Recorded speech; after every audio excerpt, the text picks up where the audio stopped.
All right, hello everybody. Welcome to our next lesson here. This is the use of defenses, 2019 to 2020. So, objectives and standards. You will be able to explain what a defendant does not have to do in a criminal case, and you will be able to recognize how defendants can use reasons for why a crime, I should say was, try and fix the typo there, was committed. Excuse the typo there, was committed, okay? And take a moment there to look at the standards. Excuse my poor drawing of a square or shape, whatever this is here. Go ahead and take a look at them there.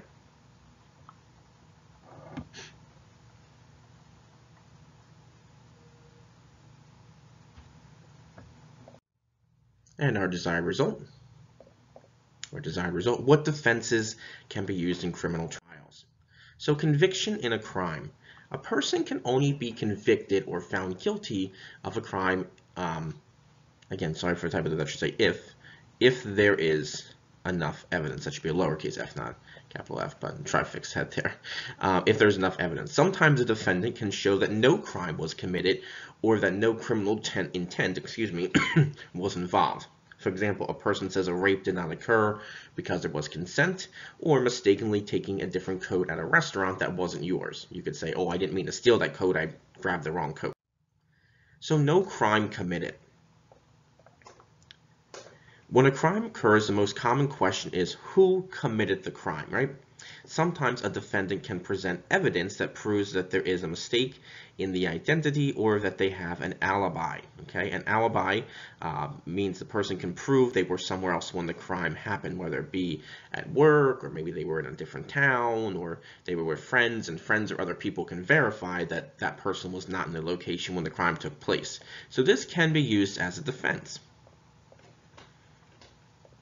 New developments in science and technology, sorry, the check mark there, kind of crossed that out, can also help prove if a person committed a crime, such as DNA evidence.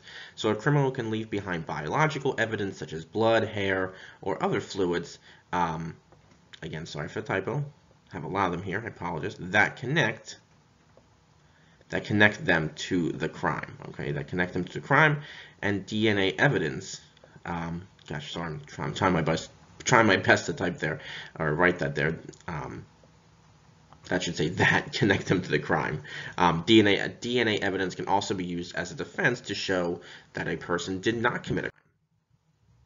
Excusable or justifiable act. Criminal acts may be considered excusable or justifiable in some situations. Self-defense, defense of property, and defense of others are some examples, okay? If a person is defending themselves or others from serious harm or death, they may not be charged with a crime. So a robber comes into your house, and is trying to steal something, threatens you with a gun, and you get the gun away from them and you shoot them because they're trying to, harm you or kill you, you could use self-defense in that case. However, there are some limitations to this.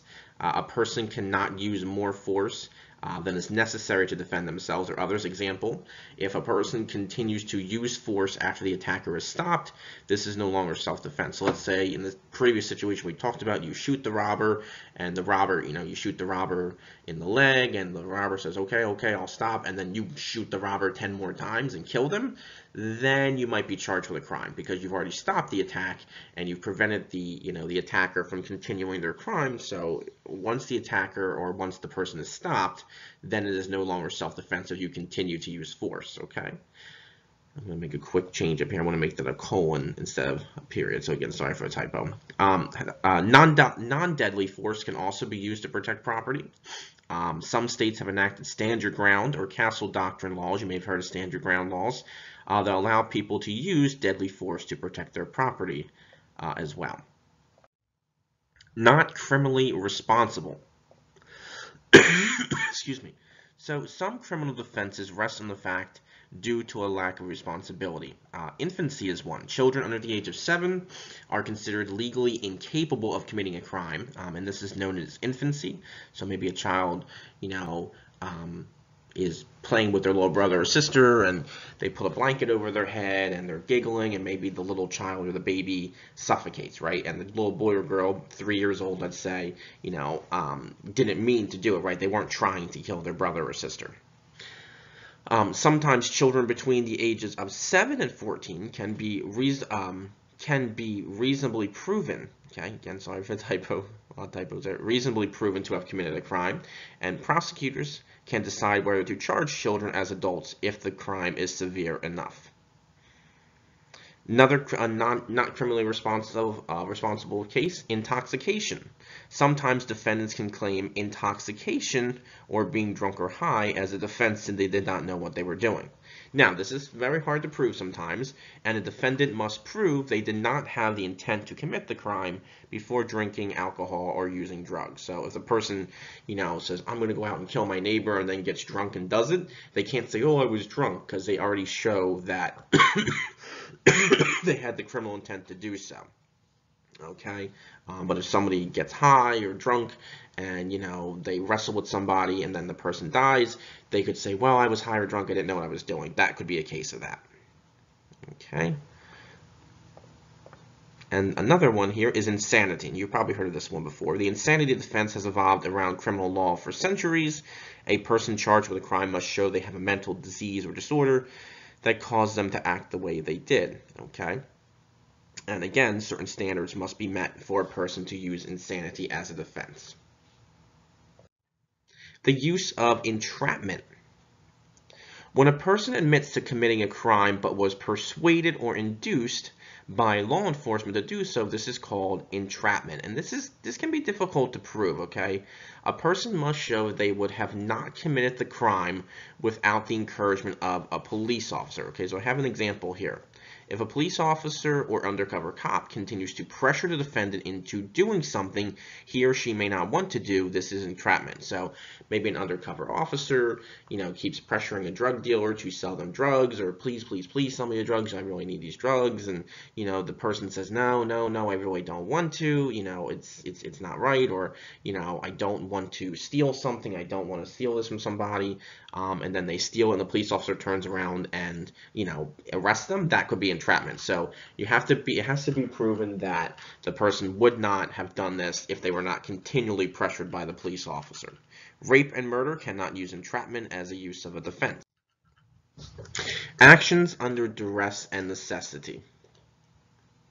Okay, when a person commits a crime as a result of a threat or immediate danger, this is known as duress. So here is an example. Ash is told to rob a bank at gunpoint, or he will be killed. Excuse me.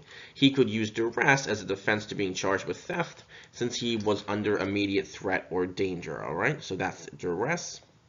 And then necessity. If a person is compelled to react to a situation that is unavoidable, to protect lives, this is known as necessity. So people on board a ship that is sinking get into a lifeboat. They decide to throw the items in the lifeboat overboard to keep themselves from sinking.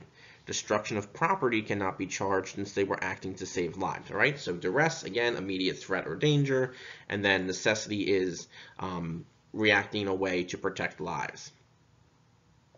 Okay, our closure. What defenses can be used in criminal trials? Think about some of the things we talked about. An alibi. We've talked about the three defenses there. We have infancy, we have intoxication, we have insanity, we have entrapment, we have duress and necessity.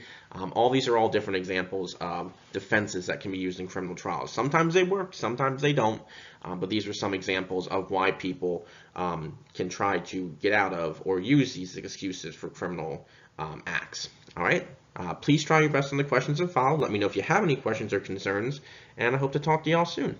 Take care, everybody. Bye-bye.